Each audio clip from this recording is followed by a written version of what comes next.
Got water up my nose. I mean, hot chocolate. It's YouTube magic, okay? This is my cute hot drink for the Hygge vibes. Is that how you say that word? Hygge? I have no idea. Hygge? That's your country. Hygge?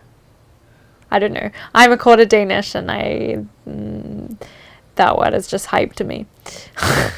Hello my loves and welcome back to my channel. It's nice to see you and I hope you're doing well and doing some cozy reading as we head into this more autumnal season. I know that the entirety of BookTube is so excited about autumn right now. I feel like autumn is a really very hyped season. Everyone gets very excited about putting jumpers on and getting cozy. I for one am also excited about heading into autumn, mostly because I am not completely sweating all of the time and living in 40°C heat anymore, and now I'm living in a much more reasonable 24°C heat because Los Angeles. Anyway, if you follow me on Twitter, you will understand why I'm currently coming to you from bed. The other day I tweeted asking my followers whether it would be too extra to shoot a little quick fire wrap up for you guys from bed.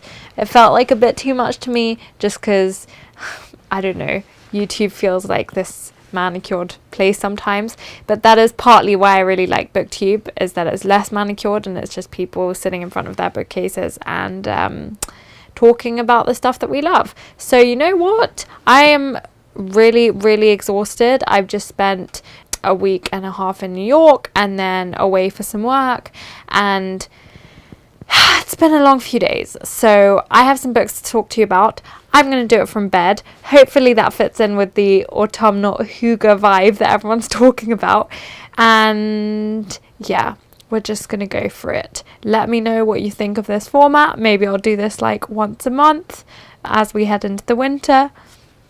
We'll see. Maybe I can make it a thing. Bed wrap up, anyone? So today we have 5 books to talk about, and it's kind of cool. We have 1 graphic novel, 1 picture book, 2 non-fictions and 1 fiction, so a nice variety. Some of this I read a while ago, but I haven't done a recent read in a while. I will link my last one below and here. I think people quite enjoyed it and I loved some stuff and discovered some new favourites. I'm still on my lucky streak. I've read some really great things, so hopefully you find something here that tickles your fancy.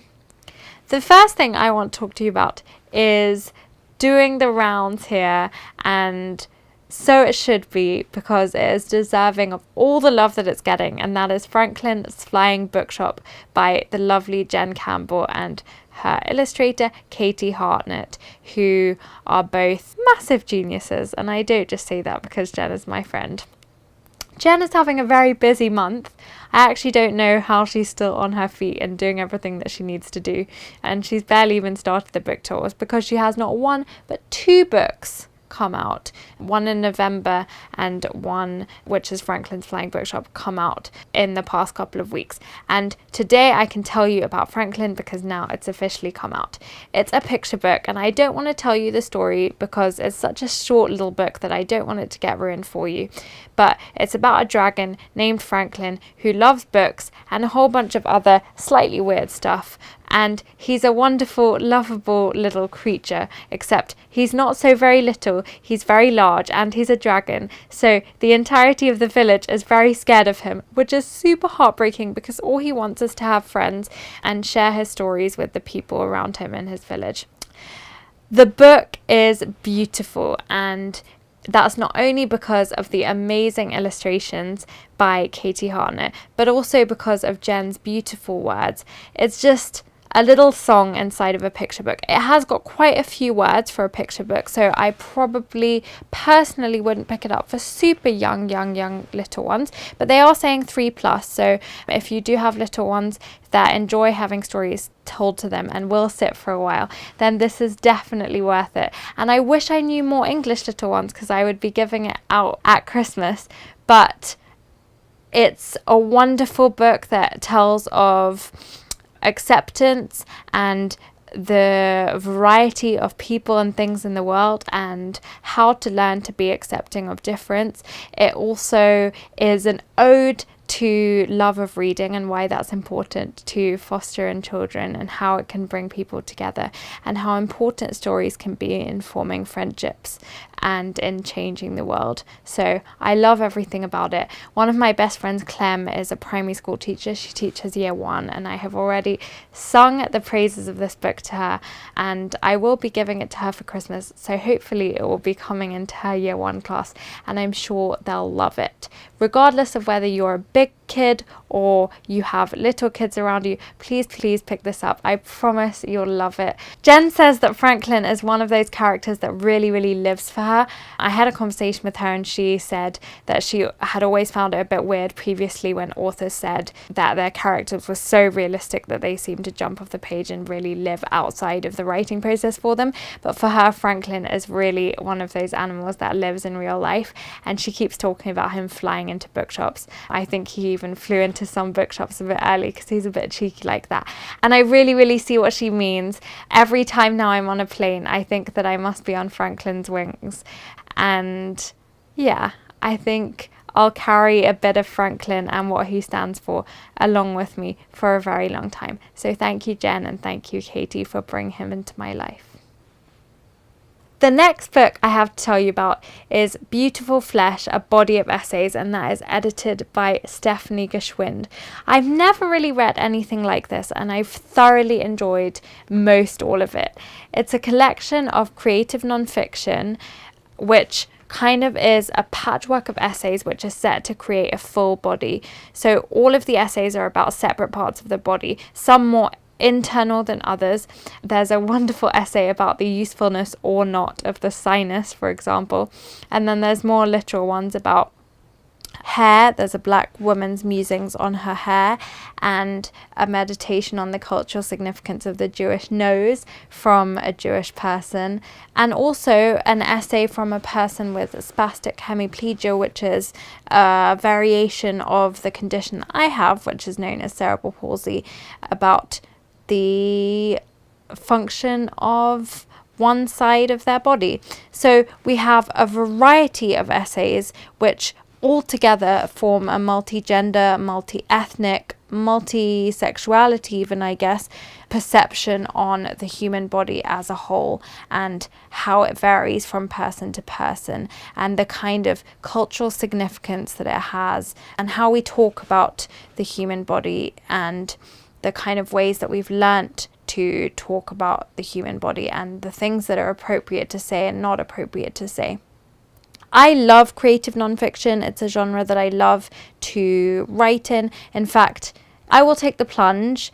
I don't mean to self-promote during a wrap-up, but I did write a piece of creative nonfiction a few years ago that was published by Litro, which I will link below, and then be quiet about. But it is a genre that is close to my heart. I think it's a good way to write about disability, and that's why I really enjoyed this collection, because I feel like it was a great way to bring so many diverse voices together.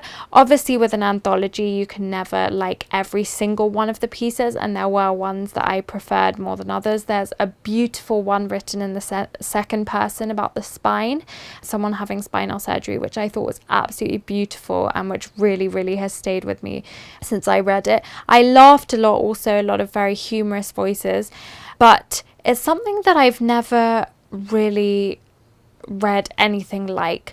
I think it demands a certain level of candor to write about your own body with an honesty that is required in creative nonfiction, and this really succeeds in bringing together voices who are capable of doing that, and voices that come from such a variety of different perspectives that even though there are lots and lots of essays in this collection, it just doesn't feel like it gets old.